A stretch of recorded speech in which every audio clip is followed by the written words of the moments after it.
This time I'm headed to the Alta-Toquima Wilderness area for some camping and some hiking. And trust me, these visuals only get better. That's all coming up right now on Wild Nevada. Support for PBS Reno and Wild Nevada comes in part from the William N. Pennington Foundation. Bill Pennington was an entrepreneur, philanthropist, and gaming pioneer who built a legacy of community service in Nevada. And by Thelma B. and Thomas P. Hart Foundation, Christine Perry, Margaret Burback,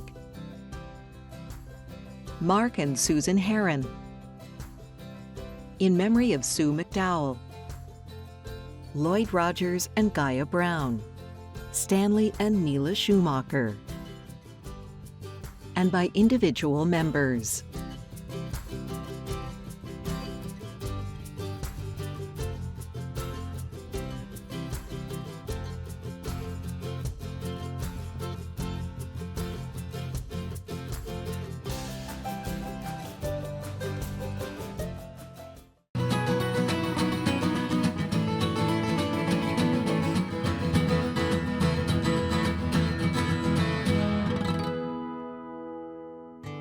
Hi, I'm Chris Orr, and this time I'm headed up to the Alta-Toquima Wilderness area for some camping and a hike up Mount Jefferson.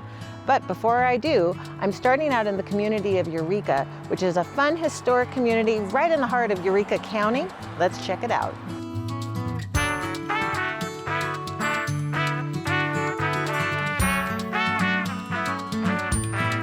Eureka has been described as one of the best preserved mining communities in Nevada, with dozens of beautifully intact historic buildings to admire and plenty of hands-on history to explore. To learn about the area, I meet Brenna Roney, Facilities and Events Coordinator for Eureka County. Thanks for meeting me up here. Hi, Chris. Welcome. So this is a beautiful building. This is our Opera House. There's one of 3 in Nevada. You know, it's so cool when you see a building that's this beautiful and historic that's still in operation and still part of the community. Yes, we're really lucky to have it, and we have several other old buildings here in Eureka as well. You want to maybe take a walk and Yes. you can show me a few of them? Absolutely, let's do it. Now, this is another beautiful building. And it's still decorated much like it was back in its heyday. It's got a saloon, a restaurant, and you can still stay in the rooms today. You know, it's nothing like staying in a historic hotel. I mean, you have to come and stay sometime. Yes, and this has all the fills, and there has been talk of a ghost haunting here still. So. I'll just come for the classic room. This is our courthouse. It's still in operation. We still hold court in the original courthouse. Everything is still exactly how it was back in the 1800s. It's still connected to the old original first jail here in Eureka as well. So another building that was built around the 1870s, 1880s? Yes, 1880, yes. It's gorgeous. You can tell you guys take a lot of pride in maintaining it.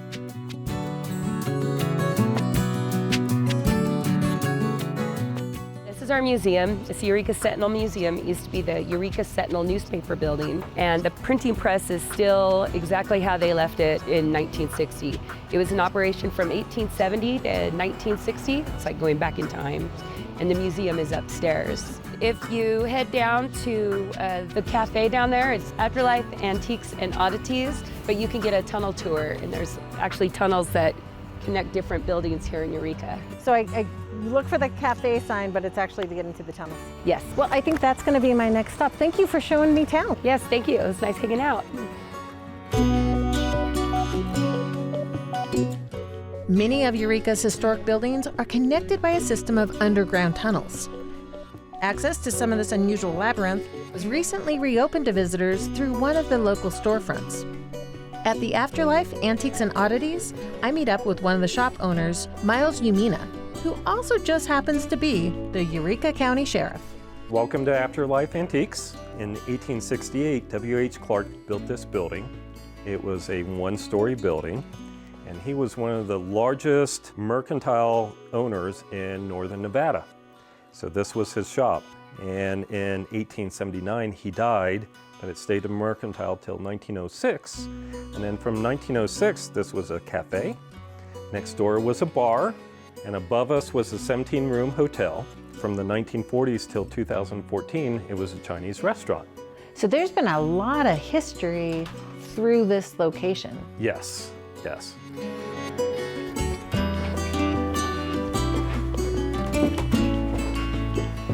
just watch your step through here. Okay. It's a typical old building. This is really cool. So it was easier to use the tunnels to move stuff around. So this part actually was completed by Mr. Clark because he was a mercantile owner. And if he put all of his goods underground, and there's 2 steel doors over there, and there's 2 steel doors over there, the town caught on fire, he closed up the doors, and his goods wouldn't burn up. So it made his fire insurance go down. Oh. So there was an economic side to it also. But he did die around 1879, and so that's why a lot of this is not completed, and he didn't build out some of the tunnels. You just have all of this history hidden behind the storefronts, and you wouldn't know it unless you had someone walk you in like you were doing. It connected 2.5 miles, which connected 123 bars, 3 breweries, and I'm not sure how many businesses. We are finding businesses all the time that were along here. So it really was almost like a express system under the streets. Yes. There was a rail system down here. We still have a section of the rail system down below, and it was also used as an opium dens. I'm not sure if this actual section was used as an opium den, but they had a lot of opium dens. I have found a bottle buried down below that came from the Prohibition era, and then even up until 2014, there was an issue here. They came here and they executed a search warrant, and they located 400 marijuana plants growing down here in the tunnels. So it's got quite a notorious past to it, that it has kind of continued over generations. Yes, yes. So it's not even just 2014, it goes all the way back to the beginning. So really, the oddity shop and the tours of the tunnel are probably the most legitimate thing that's happened in the tunnels in a long time. At least the past 11 years. So. And so you can see the pre-planning here that they were going to continue on. A lot of the tunnels were dirt tunnels, and you can see what they were digging in. There's a lot of rock to cut through. Yes. So when they were digging this out, every 5 minutes, they were getting 7 wheelbarrows of dirt out of here. And then if they came across a large boulder, they just dug a hole and buried it in place. That's easier than trying to move it out, right? Correct. Governor Sadler was the governor well, he originally became a lieutenant governor, and then the governor died, he became the governor, and then in 1898, he became the governor of Nevada. He's the 3rd foreign-born governor of Nevada, and he used the tunnels because he wasn't really well-liked in town. Oh, that's interesting. So if he had to go to the courthouse, he would use the tunnels to go to the courthouse from his house. If he needed to go across the street, he would use the tunnels, because the story is if he was seen out on the street, they would pick fights with him. And they would get into a fight with him, so he stayed underground. So convenient for other reasons than you might think. Yes. So we're in the main catacomb here. This is great looking. This is huge. I didn't expect, when you think tunnel, I didn't expect ceilings this high. So we're 28 feet underground here. That's a lot of dirt to move up. It is. And right above us is Monroe Street. So we have a street that goes right above us, and then right behind our shop is the Colonnade Hotel. And the Colonnade Hotel is right where that dirt wall is. That's fascinating. And then am I looking at a hole in the ceiling? Is that what that is? You are. So they called that the skylight. So they had a metal door over the top of it, and they would open up the metal door, and that's where they could lower goods down here. It's just amazing all the hard work that they had to do here. And it's still standing, and it's part of Nevada history, and it goes to show the mining engineering that it wasn't just for the mines, it was for the infrastructure of the town. It's fascinating. Well, thank you for bringing me down. You're welcome. Whether you're a history lover or even a ghost hunter, there's nothing quite like this tour. It's like getting to see into what feels like is the very heart of historic Eureka. Tour availability varies depending on the season, so be sure to call the shop or visit their website for information. Eureka is charming and full of history, and though there is much more to explore, it's time to get some rest, because after all, this is our launching point for a backcountry excursion, which starts tomorrow.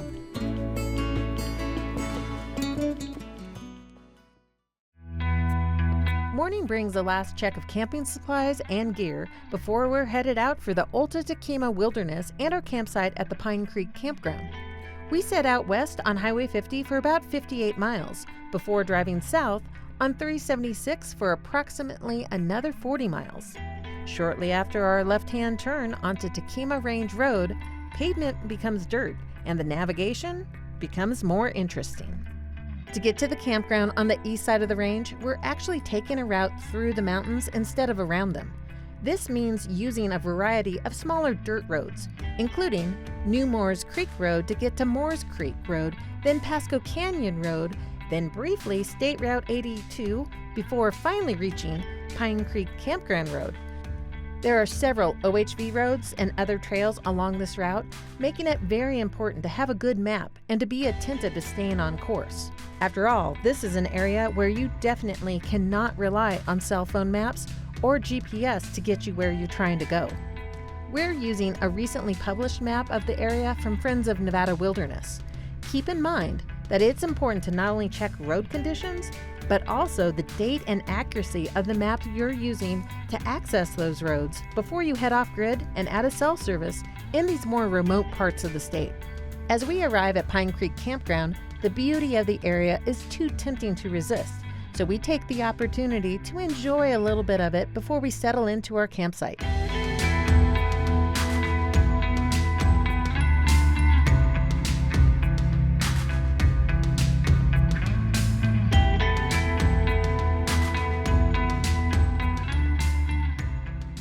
Up on the trailhead, we meet Tara Nazvik, Trails Manager at Friends of Nevada Wilderness. Tara, this is a beautiful place. I'm so glad you told me to meet you here because this is just gorgeous. Yeah, I love Pine Creek. So why are the Friends of Nevada Wilderness involved with the trail system here on Mount Jefferson? Friends of Nevada Wilderness, we have been involved with pretty much all the wilderness areas in Nevada ever since we've been around since 1984 as a nonprofit. So we started with just protecting these places, advocating for them, and then as we started to do that, we realized that, they also need help with trails. These wilderness areas need our help in more ways than just protecting, so we're also stewarding these areas by doing things like trail work and making sure people can access the wilderness. That's super important to us. But should we go up the trail a little bit and take a look at some of your work? Sure, let's do it. What designates an area as wilderness? Well, a lot of different things. So first of all, wilderness is a designation by an act of Congress. So it's actually something that is a law, passed into law. But these areas were inventoried a long time ago to determine their natural qualities, if they provide solitude for people, basically, if they're undeveloped, don't have roads in them, areas that really are free from the impact of our developing world. Wilderness really just is a place to escape our developed society now. And that's why the trails are so important, right? Because there's not really access otherwise. Yeah, this is the only access. You're free to roam around as you'd wish, but it's a little difficult in some of these areas without a trail. So that's why it's really important to us to make sure these trails are accessible. And it's so quiet and pristine out here. I can understand why you want to protect it because it definitely feels wild and very fresh. Yeah, these areas are very special. How does working in a wilderness area impact trail maintenance? We actually use primitive and traditional tools instead of any modern tools.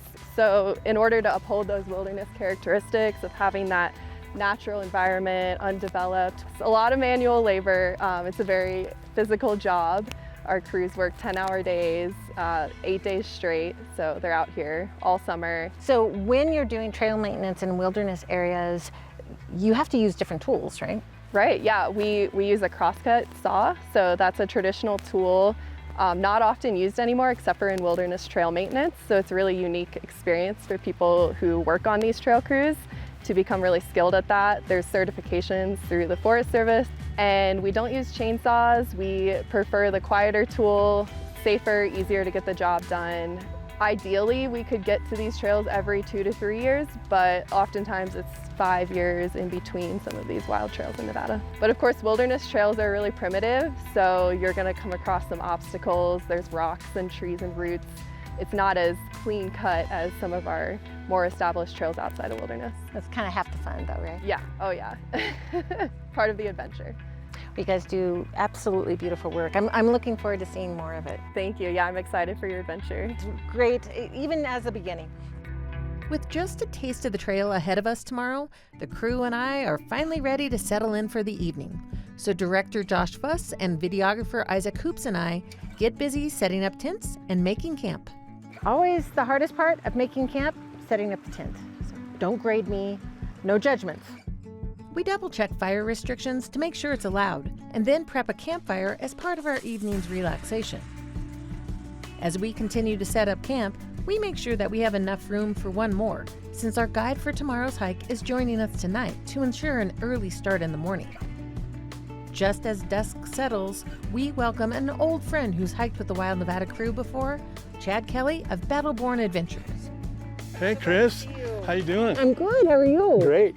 A really exciting day tomorrow, and let me get settled in and we'll take a look over the map. I think that sounds good, and let's get some good food. Awesome. I think we're gonna need it. I'm ready for the campfire too. As we wind down from such a full and fun day, there's one more thing for us to do. It would be remiss for us to be out in the Alta-Toquima Wilderness and not take the chance to look up and appreciate some of Nevada's amazing dark skies.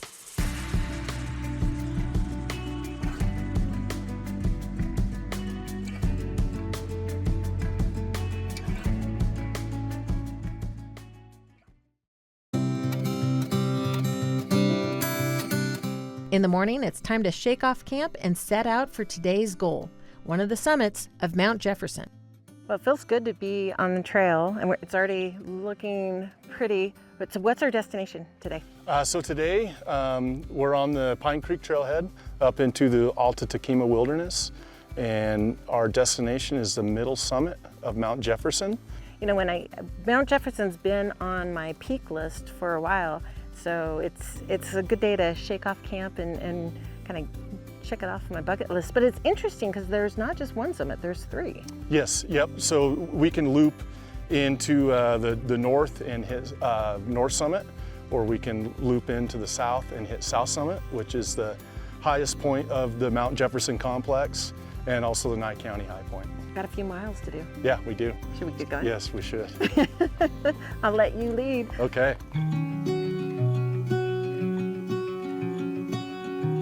Mount Jefferson is the highest peak in the Toquima Range and truly a challenging hike. Depending on which and how many of the mountain's 3 summits you're trying to tackle, hiking it can take between 15 and 20 plus miles. And from Pine Creek Campground, it's a climb gaining 5,900 feet in elevation. But the beauty and solitude of this hike makes the effort worth it.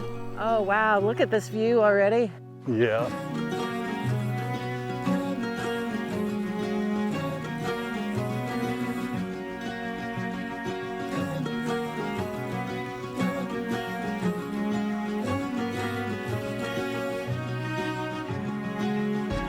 We are opening up in color, aren't we? Yes, we are. About 8,200 feet here. And I think my watch was saying about 2.5. Yeah, excellent. Yeah, these colors, we're getting into them now. It's only going to get more and more the further up we get. This is beautiful. So we still got about 3,000 more feet to go. Yeah, we do. Yeah. Yeah. But the first 1,000 is always the hardest, right? Yeah, yeah. It's getting a little easier, and we're starting to open up out of this canyon a little bit now, and so our vistas should be getting great.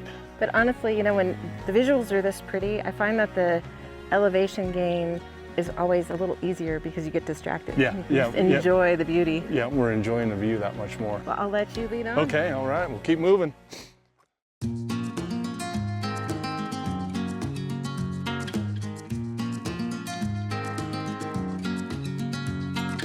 The Alta-Toquima cultural and historic significance extends beyond its natural features, with human occupation and exploration in the area spanning millennia. The range was sacred to the Western Shoshone before European American culture arrived in the 19th century. And Basque immigrants in the late 1800s and early 1900s added arborglyphs or tree carvings into the cultural history of the area. As we hike out of Pine Creek, we're able to observe many of these carvings, marveling at what the letters, numbers, and other figures may mean.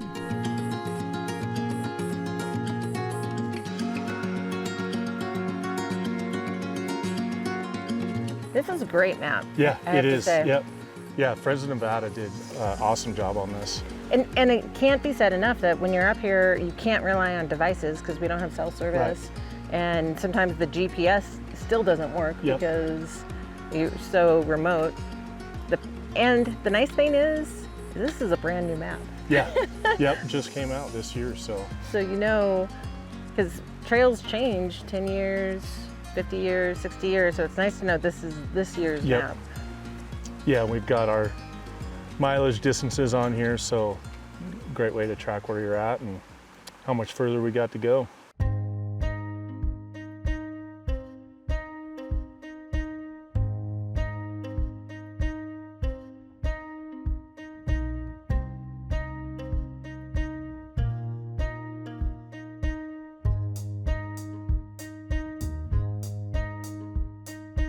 It bears repeating that this hike is remote and challenging. In places, the trail may fade out and then reappear after a mile or so. So be sure that you're ready to navigate in these more wild areas. And if you, like us, are determined to have that summit view, be prepared for the mileage and some steep elevation gain.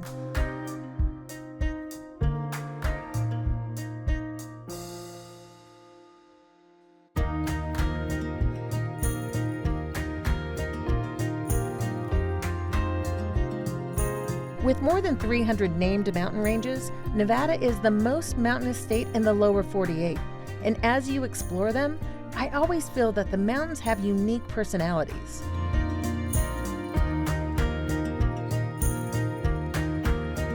The Alta-Toquimas comes from it being so remote and secluded, and it's highlighted by its sage-covered lower slopes blending into an abundance of aspen, and that giving way to pinyon and juniper woodlands before at the higher elevations, rocky tundra above the timberline.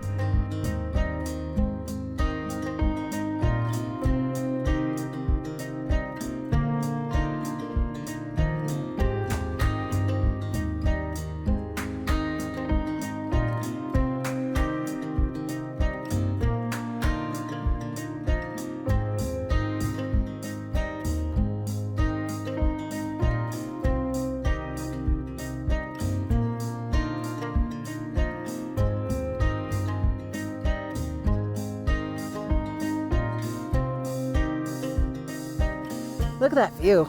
Thank you for getting me up here. This is amazing. Yes, absolutely. Thank you for the invite and getting out here, and this is what it's all worth right here. It's a good challenging climb this morning. We got to see our desert bighorn, which was awesome. And the colors were amazing, Yes, yep. that whole stretch. That last pitch though was a good challenge, Yeah, I have it to was. say. Yep.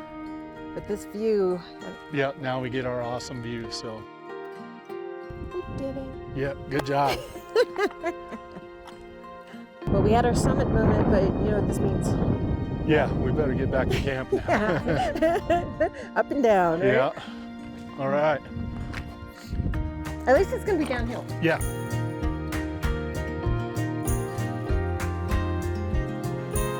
Well, that's all I've got time for in this adventure, but it's been a great trip. And especially after that hike, I think I deserve a few extra s'more calories. So I'm gonna stay right here and enjoy these. But if you want more information about this or any in the Wild Nevada series, visit our website at pbsreno.org and stream us with the PBS app.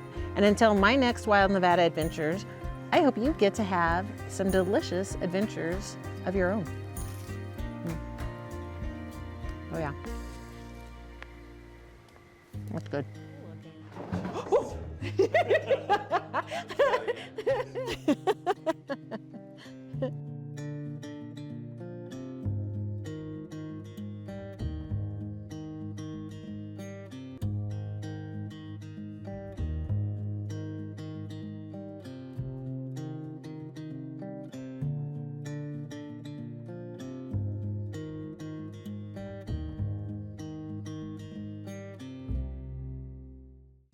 Support for PBS Reno and Wild Nevada comes in part from the William N. Pennington Foundation. Bill Pennington was an entrepreneur, philanthropist, and gaming pioneer who built a legacy of community service in Nevada. And by Thelma B. and Thomas P. Hart Foundation, Christine Perry, Margaret Burback,